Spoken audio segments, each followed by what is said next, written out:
Hello. Hello, hello, hello, hello, hello. Hello, hello, hello, hello, hello. Welcome back to my channel. So, today I wanted to do a bit of a story time. And I was trying to think, like, what stories do I have? And at first I'm always like, I don't have anything to say. But then I remembered that at the last restaurant I was working for, not the last one, but at the restaurant that I managed, and I'm not going to say its name because I've talked a lot of crap about the owners on my channel, and I feel like if I say the name, then somehow she'll find out and she'll like sue me for libel or something. And I'm not in a financial position to get sued at this point in time. So let's just not even go there. But when I think I had just been promoted to general manager at this restaurant that I was working at in Kentucky, and we get a phone call. So the restaurant didn't have like a landline phone because the owner felt like it would be a waste of time, a waste of employee time to be answering the phone when people could just go to the website to get the answers to their questions. But oh my god, so the problem, but she was like, but we need a phone just in case. And so she had this stupid little flip phone that we kept behind the bar, and it was always dying because it was so crappy, and sometimes we'd forget to charge it, and if we forgot to charge it, then we would get yelled at by her. I don't know. Oh my god, like, I'm feeling stressed just talking about this. And this was like 5 years ago. Don't worry, I'm working through it in therapy. So the other thing about that was, since we didn't have a phone, every time an email came through to the website, she expected me to answer it within like 20 minutes, even if I wasn't at work. And so the email would come through to her and to me, and because it was like a company email, so I had access to it and she had access to it, and if I didn't respond to it within 20 minutes, she was calling my personal phone, whether I was at work or not. So, okay. Anyway, one day we get a phone call on that crappy little flip phone, and I answer the phone. I'm like, thanks for calling, blah blah blah. How can I help you? And I think it's like in the middle of shift change, so I'm all stressed, and it's just a bad time. And the lady on the other line is like, this is so and so from the Food Network, and I was like, oh yeah, I'm sure it is, like prank call or scam call, whatever. But she was like, are the owners available? And if you've worked in a restaurant or a small business, people are always calling, asking for the owners, and you're just like, no, the owners aren't here because the owners are rarely here. I don't know. And I'm like, no, can I take a message? It's like,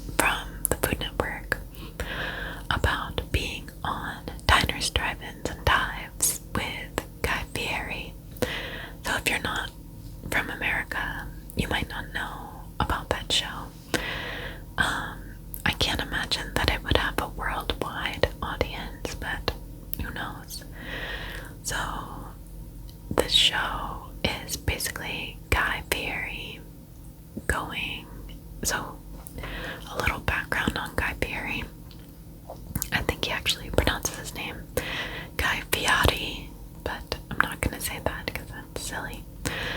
I think he won like some kind of competition, like a reality show competition, to have his own show on the Food Network. I think he was a chef. I'm pretty sure he was a chef. And he won, and he became very successful with this show. I feel like it was in the late aughts, early 2010s. Called Diners, Drive-Ins, and Dives. So the premise is he drives around the country in his cool, like, old convertible. I'm not really a car head, so I don't know exactly what type of car it was, but it's like this red old convertible, like from the 60s or 70s or something. And he drives around in this car and stops at, like, stereotypically American or like soul food kind of. I don't want to say lowbrow because I love diner food, like, I love it, but I guess he stops at restaurants that aren't typically like fancy. There are no Michelin star restaurants, no restaurants where dinner is gonna cost you more than like $20, you know what I mean? So he became very successful as the food culture and the foodie culture started to grow. So anyway, the restaurant that I worked for started out as a food truck. It was a husband and wife team, or it is a husband and wife team who worked on the food truck. They worked very hard to become a brick and mortar restaurant. Opened a brick and mortar restaurant in like a very small, crappy little location. There are like bullet holes in the windows and stuff. So they have a really great story. Like, what's that saying? Pick yourself up by your bootstraps, kind of American dream story. So they end up making it through all of the rounds, and they end up making it on the show. And the reason that Guy Fieri was doing a show in Louisville was because he was opening. Oops. I guess. Whatever. I guess you might. Okay, anyway, I'm sorry. I'm rambling. So he was opening a restaurant in that city. So he did a whole tour. I think he did like 10 restaurants for different episodes of Diners, Drive-Ins, and Dives. So, of course, this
so much fun to work with.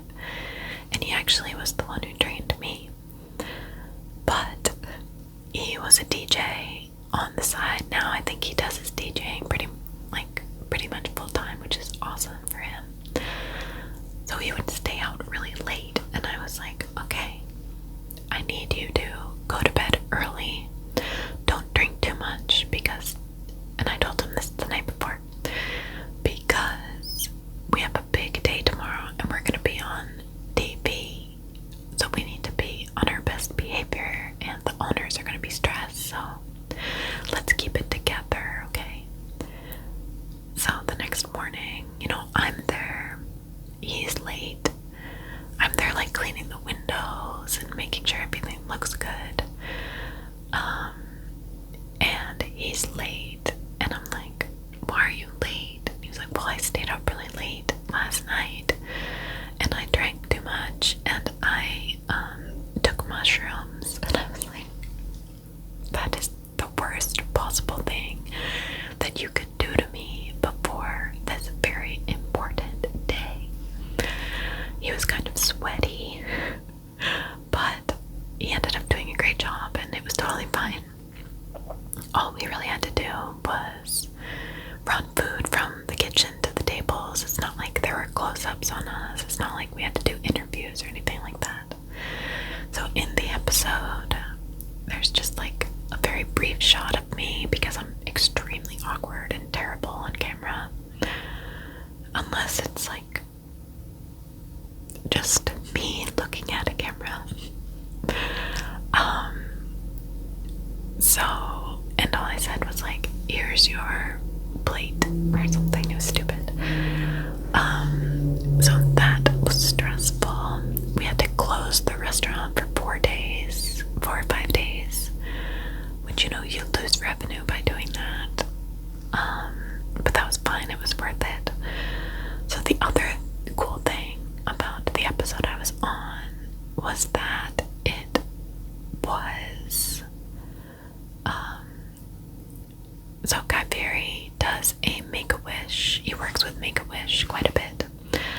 And so a kid's Make-A-Wish was to meet Guy Fieri and be on an episode of Diners, Drive-Ins, and Dives. So that was really cool and really heartwarming. Guy Fieri was so good with the kid. He asked the kid, like, what's your favorite food? And the kid said fettuccine alfredo. So he told the other person I was working with, go get me all the ingredients for fettuccine alfredo, and I'm gonna make it for this kid. Because we didn't have, the very basic ingredients for that, because we weren't an Italian restaurant. So he went out and grabbed all the ingredients, and Guy made it for the kid, and the kid was just so happy. The other funny thing was that while he was in town, Guy met some people who owned like this humongous pickup truck with like wheels, like huge wheels. I know you can't see my arms, but they're big wheels. It was like lifted. I think that's a thing that people say. And so we made it look like the kid drove the truck up to the restaurant. So the kid got like his time in the spotlight, and that was really cool. He was super excited and super sweet. The only other thing is like the owner like yelled at me. She was like, hey, Guy Fieri looks really hot. Go bring him some water. So I'm like running around trying to give him water as he's walking back and forth. And then he looks at me and he's like, I don't need water. And I'm like, okay. So I don't know. It was a lot of fun. It was stressful. But so the aftermath of the episode, our episode aired, and within a week, our sales spiked.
on TV.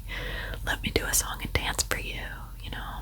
And of course, hospitality and customer service is important, but when you're on TV, people have unrealistic expectations about what you do. Like, hey, we're still kind of a mom and pop restaurant. Can you slow your roll, please?